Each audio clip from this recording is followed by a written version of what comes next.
Hi. What's your name? My name's Hunter. I'm going to be honest, I've never seen your videos before. Even though there is some real value to free enterprise, the profit motive often creates a perverse incentive and worse outcomes in certain situations. For example, healthcare. How much would you pay for a life-saving treatment for yourself or one of your family members? How much would I pay for it? Say you have cancer and you have an 80% survival rate with chemotherapy and less than a 10% without it. How much would you pay? Whatever it takes, right? Sure. That's a situation of inelastic demand when the amount that you're willing to pay is not based on the value of the service because your life does not have a finite value. In the US, 66.5% of all bankruptcies are because of medical debt.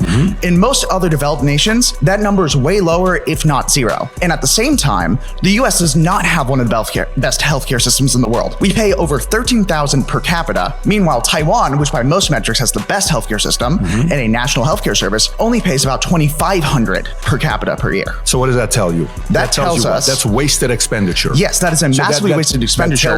That tells you the government doesn't know how to spend our money. No, they keep in raising our case, taxes, we we're keep more money, and they don't know how to spend the money. No, most of that money is coming from private insurance. In fact, 77% of the people who went bankrupt from medical debt had insurance and then lost it because they couldn't pay. So we can address that, the fact that 60-something% of bankruptcies are due to health, which is your right. We've done many content on that piece. I want you to come back to incentive. Address the issue with incentive right now, with capitalism. The reason why the medical debt is so high in that is because of the profit motive. If people will pay whatever it takes to not die, the profit motive in that case is perverse because healthcare shouldn't be a market in the same way that other things might be a market. So you don't think the motive to have profit, to come out with a solution is a good thing for the marketplace, specifically in the healthcare side? I think it depends on which market you're talking about. You're specific to healthcare. Yes, I'm talking specifically about healthcare and certain other markets. Many healthcare developments are created by research grants from healthcare funding, whether it's in the United States or in other countries. In most other first world countries,